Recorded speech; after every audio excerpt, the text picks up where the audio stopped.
Coming up, VSU has a new president, a wreck on I-75, and America's Most Wanted was found in Tifton. Your News Valdosta starts now.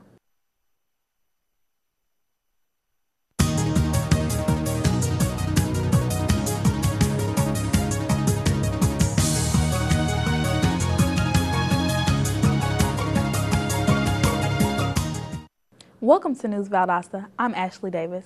The Georgia Board of Regents has named the next president for Valdosta State University. Dr. William J. McKinney will begin work July 1st. He is currently the Vice Chancellor of Academic Affairs at Indiana University, Purdue University, Fort Wayne. McKinney has already been in contact with VSU administrators in order to make his transition as smooth as possible. He will replace interim president Dr. Lewis Levy.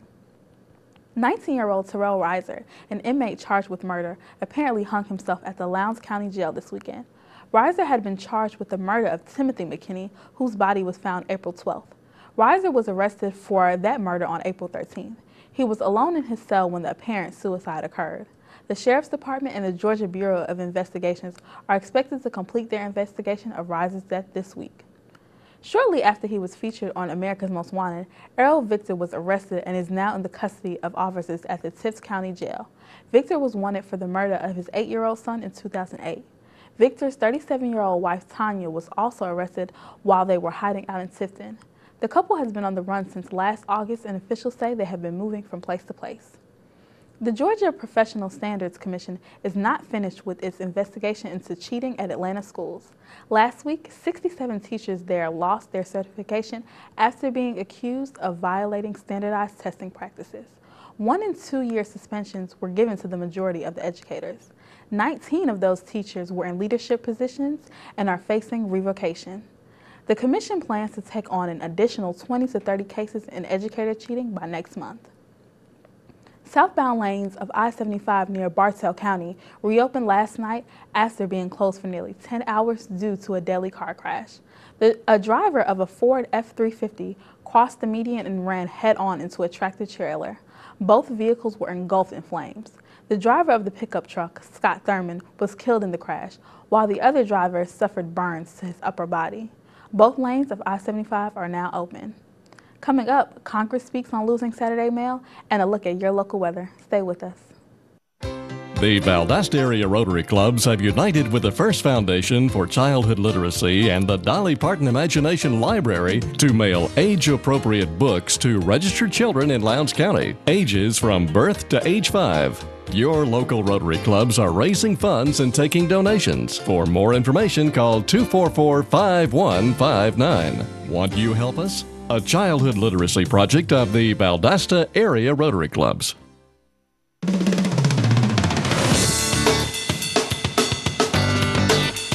I love learning. I believe in service. I am full of passion. I embody sportsmanship. I trust in my resourcefulness. I like balance.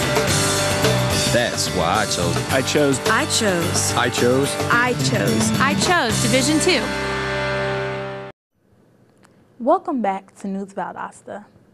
On Friday, Valdosta State's Residence Hall Association hosted Spring Fling between Georgia and Langdale Hall.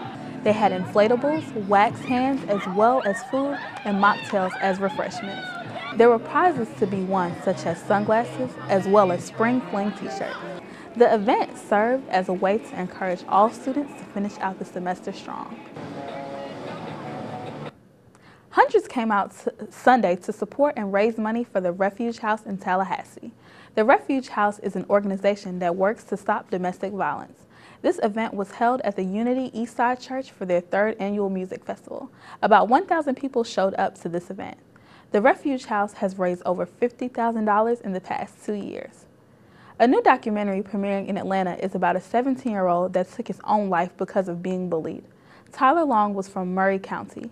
He died in 2009, and his parents said that the school system did little to help him. His story is the new subject of the new documentary, Bully. Since 2010, state schools have been required to provide a way to report bullying, notify the parents, investigate the problem, and discipline the students causing the bullying. When Congress returns after its Easter break, the representatives will work on a bill that will end Saturday mail delivery. The bill would also end door-to-door delivery. Losing the Saturday delivery would mean that there would be 80,000 fewer jobs. So far, there are 8 mail processing centers in Georgia that are closing to help save money. Taking a look at your local weather, today's high will reach 89 degrees with a low of 62. Tomorrow we'll see a high of 88. There is just a 20% chance of rain for both days. Coming up, a new app hits the market and a look at your campus events. Stay with us. I thought indoor tanning was safe. They said their tanning rays were less likely to cause a sunburn. What you need to know is UV light from indoor tanning can cause premature aging, including wrinkles, sagging, and age spots. So instead of making you look cool, it can make you look old. And even worse, UV light can increase your risk of skin cancer, including melanoma, the deadliest form of skin cancer. especially when exposed at an early age. And treatment can be surgery, and sometimes even chemotherapy and radiation. In fact, current estimates are that 1 in 5 Americans develop skin cancer. And 1 person dies from melanoma about every hour. I don't want to be one of them. I don't want to be one of them. I don't want to be one of them. This message brought to you by the American Academy of Dermatology. I'm telling you, indoor tanning is not as safe as you think. In fact, indoor tanning is totally out. Welcome back to News Valdosta. I'm Ashley Davis. In technology news, a new app is available that allows users to compare the signal strength of providers in a specific area. In today's smartphone market, every carrier claims faster speeds and better coverage.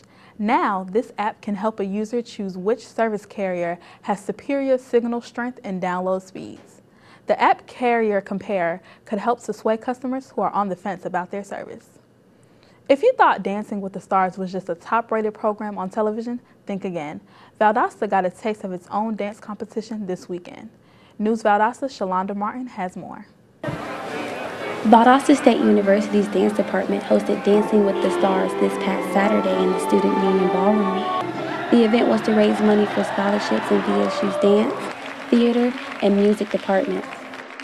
A couple of our patrons had joined up together with some of the dance faculty and students, and they all got together and are doing a Dancing with the Stars TV show type competition, and it's all to raise money.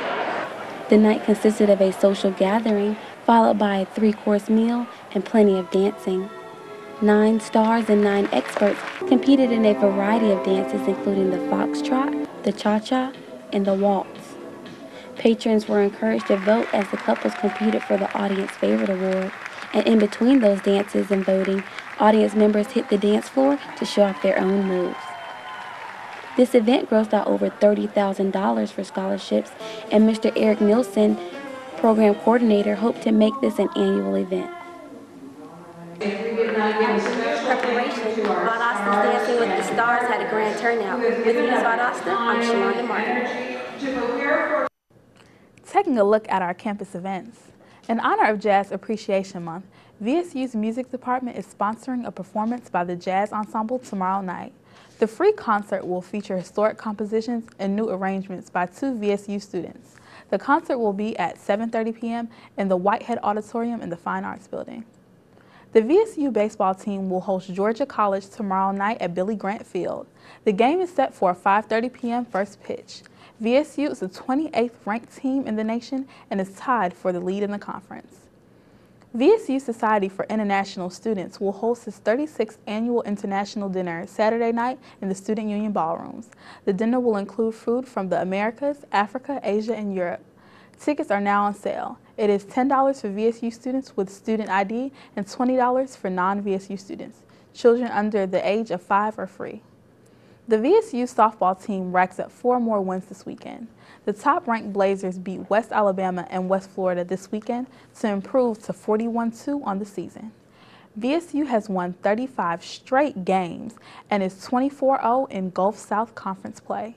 The Blazers face Christian Brothers and Delta State this weekend in the final 4 games of the season.